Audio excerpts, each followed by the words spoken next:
Hello, I'm David Thompson. Today I'd like to speak with you about gun control in the United States. Is it only for the military? You see, I go back to when I was 6 years old, and my father and my mother, they dropped me off for a weekend visit at my grandmother's.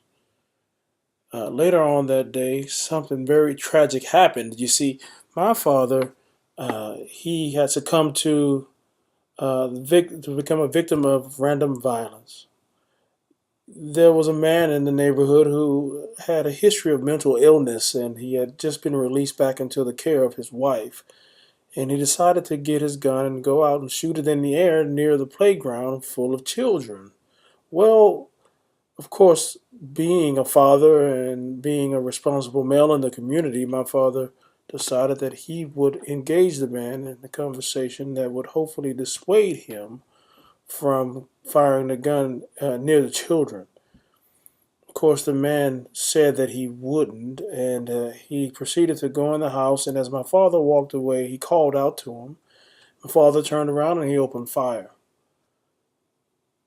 Now, for me, gun control in America is a very, very, very sensitive topic because I'm also a United States Marine, and my MOS, my military occupational specialty in the Marine Corps, was a primary marksmanship instructor.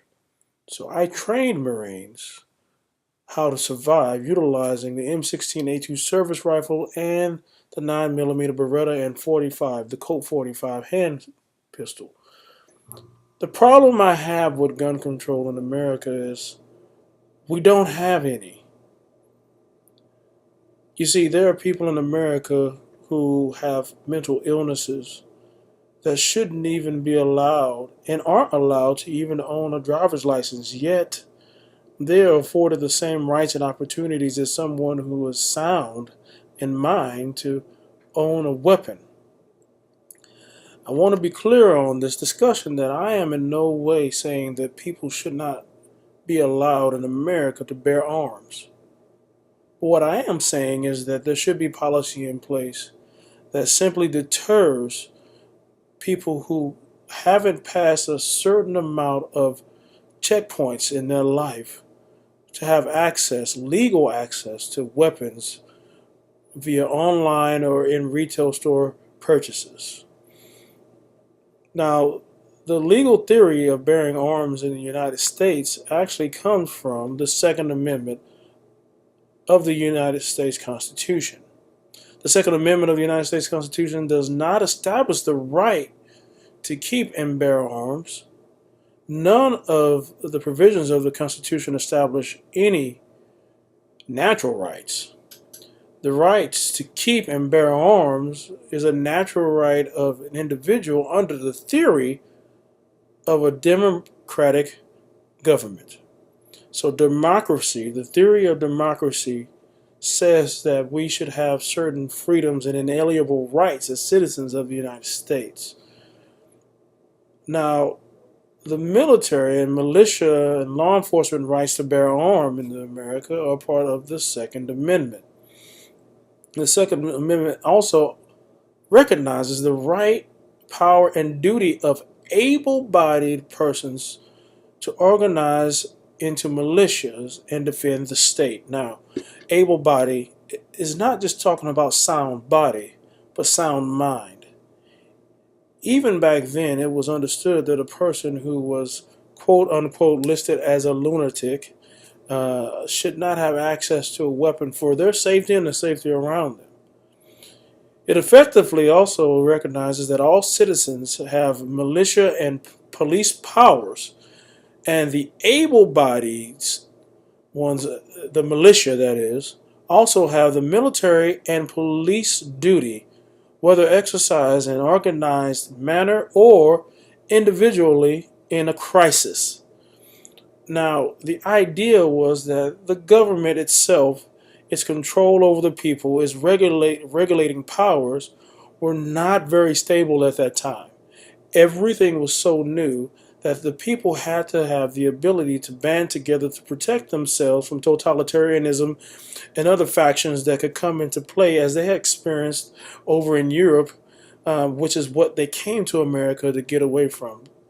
But as we know, as governments start to establish themselves, there are certain inequities in power that can come into play that will push the people's needs and the people's rights aside. So, in order to discourage this, the people were granted certain rights that would allow them to be able to band together as many governments defending themselves as individuals in a culture that was established primarily to empower the individual to be a part of the government. That being said, we have come to the point now where there are some inadequacies in the way gun control is in the United States. You see, the United States Constitution does not adequately define arms.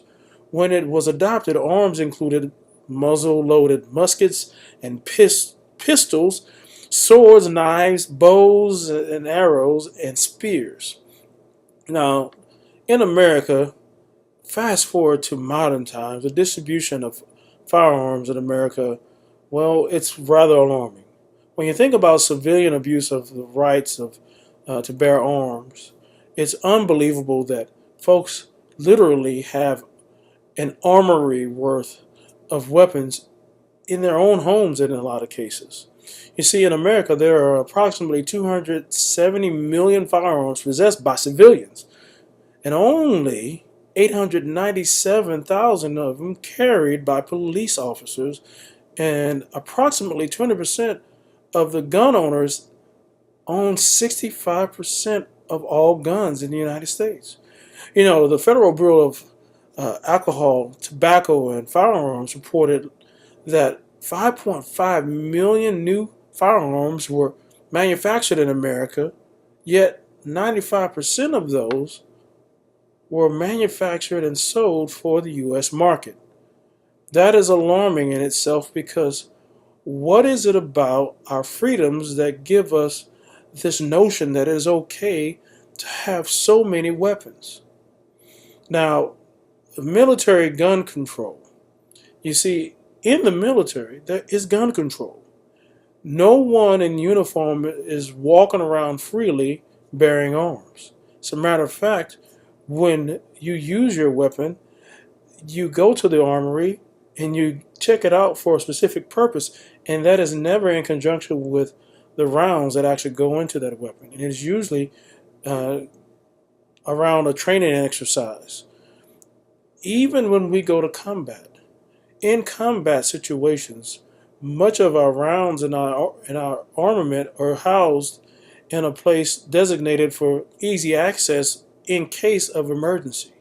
But no one is just walking around bearing arms, and that is the precise duty of the military, to be armed for the protection of the American interests in America and around the world. Weapons are housed in unit-based armories and aren't accessible for unauthorized use. Ammunition is issued at the rifle range for training purposes and not to be transported in personal vehicles or off base. Now, servicemen and women receive extensive training relevant to the mission. That is the purpose of the firearm. It is essentially important, and is beyond that of the civilians and the mission of the armed forces. Now, the misplaced need for excessive firearms has been also encouraged by the NRA. They say no American should be restricted from owning guns. And in a perfect world, that would be great. But unfortunately, there are certain people that shouldn't even be allowed to get behind the wheel of a car, let alone be able to legally purchase a weapon. It is unclear and without logic why the NRA and their gun fanatic supporters object to the idea of conducting a background check on prospective gun purchasers, except that they believe that criminals, terrorists, and mentally unstable Americans should have unrestricted access to as many firearms as they can afford. Makes a lot of sense. Not really. But this is what we're dealing with. Now, criminal access to guns occur via a number of sources that allow guns to fall into the wrong hands, with gun thefts at the bottom of the list. One of the most common ways criminals get guns is through straw purchase sales. A straw purchase occurs when someone who may not legally acquire a firearm or who wants to do so anonymously has a companion buy it on their behalf. Now, proposed Congress has proposed many different actions requiring criminal background checks for all gun sales, including those by private sellers that currently are exempt, reinstating and strengthening the ban on assault weapons that was in place in 1994 to 2004, and limiting ammunition magazines to just 10 rounds.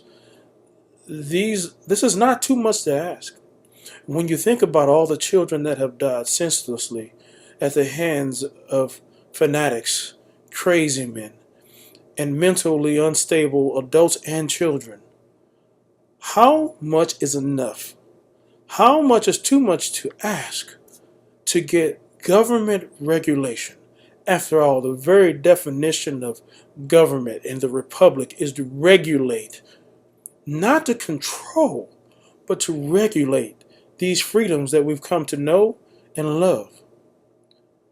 You see, I have children now, and I would hate for my children to grow up in a world without their father because something that could have had more control was left up to chance by people who just want to have fun with weapons and have the rights to do whatever they want.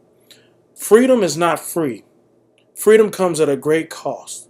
There are men and women every day, civilian and military, law enforcement, that put on uniforms to protect our freedoms. And certain freedoms certainly should be regulated so that the people who have the responsibility for that power have access to it, and the people who are not responsible don't have easy access to it. This is not the answer to end all violence by guns, but it certainly is a deterrent for senseless violence that otherwise would not have happened. Thank you for listening to my presentation. I hope that you all become more advocates of controlling guns rather than having frivolous policy in place that allows any and everyone, sane and insane, to have equal access to something that only the most responsible people of our society should have access to. God bless and good night.